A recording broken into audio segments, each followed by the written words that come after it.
Buddhist non-attachment. Alone in a cave? What the frig is non-attachment? And how can it help us in relationships and life? Written by Jenny Lane. Such a weirdo. Okay, the Buddhist view of attachment, non-attachment, is different than what we think of it being here in the West, especially when it comes to relationships. I hear, how can you love without being attached to someone? Well, that's not quite the deal. It isn't detach love with non-attachment. The Buddhist perspective. The word attachment in Buddhism doesn't have the same connotation as our modern day perspective. So what's the hubbub about attachment then?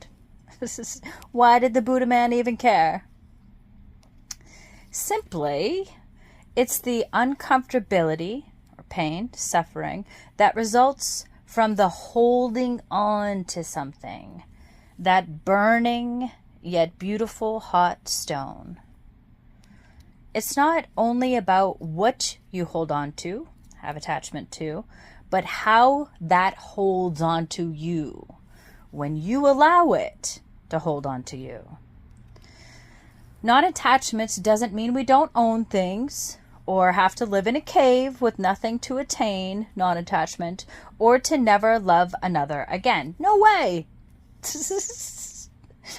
Even though living in a cave for a few months in a lush, green, warm forest is sounding pretty good right now.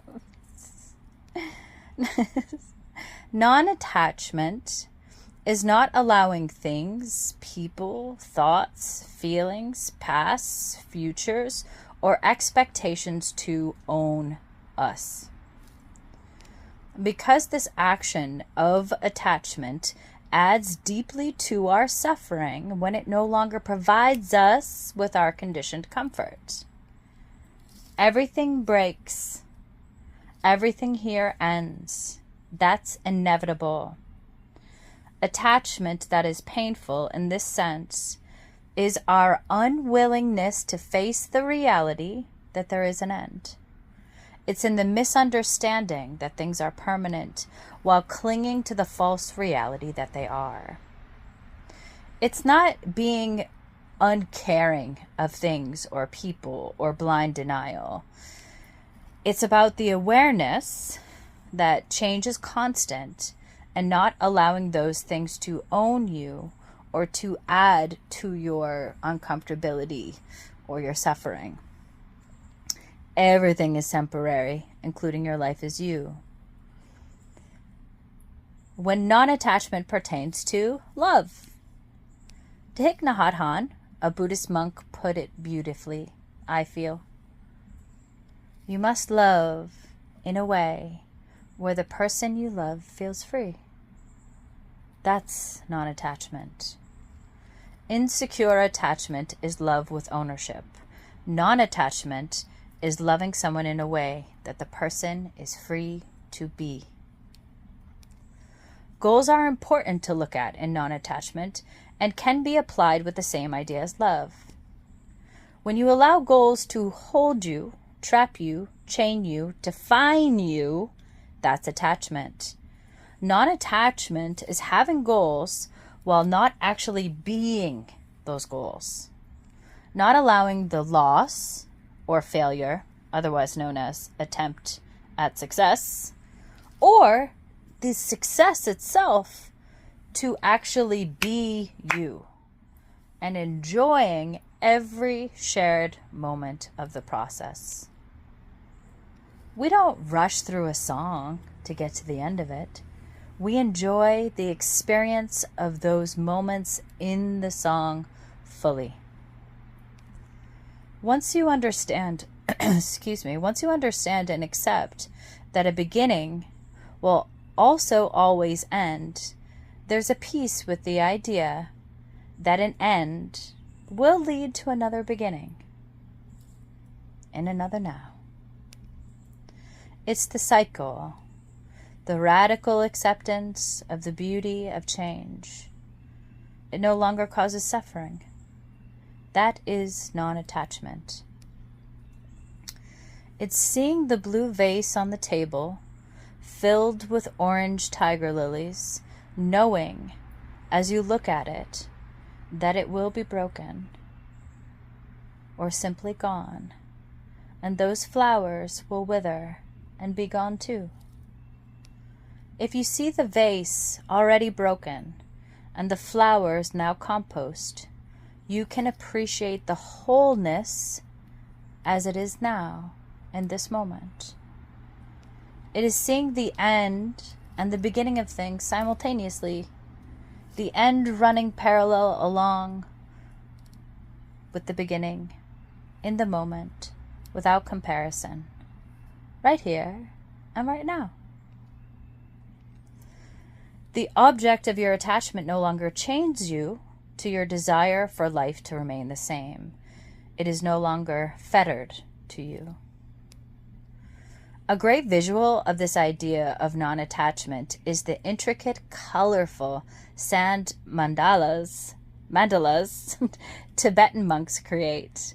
Stunning mandalas that take many hours of creation. When they are completed, the monks ritually dismantle it and bring all the sand to a moving body of water and then release it. Their state of being isn't all wrapped up in the mandala, or how you pronounce mandala itself, but the experience of the creation, the knowing of its present impermanence. So, what owns you right now? That's the attachment the Buddha reminds us to ask ourselves. What's possessing you? Thoughts, emotions, things, feelings? Appreciate them, however they may be, as they are now, and then let it all pass through, just like the sand in the river.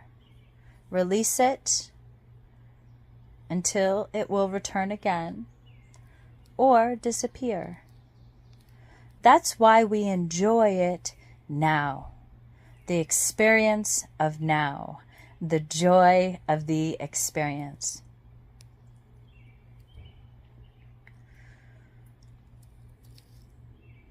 Seeing things in a way of non-attachment allows it so that these things are no longer owning you, so that fear of loss, of possession, doesn't consume you. In being at peace with the inevitable loss that comes with change, for change is really the only constant, and working towards not getting attached to the end product, appreciating the impermanence of it and the joy of being with it while it's around in the moment. Remember, in relationships, it's loving someone in a way that they feel free. That's non-attachment in love. We don't cry when the sun goes down because we think the sun is gone forever. We know that the time we have with the sun every day is not permanent. We don't need to attach to it and feel the loss of it at night because the sun returns. That's non-attachment. It's freeing for the object of non-attachment and for yourself. It's freedom in the middle of the moment, knowing it isn't you. It's experiencing this experience with you, human, selfing, and like you, will change, as it shall, with every moment. Be this moment, without the desire of the moment being anything other than what it is. And with radical love from me, Jenny Lane. Hope that made sense. A little bit, maybe. Yeah.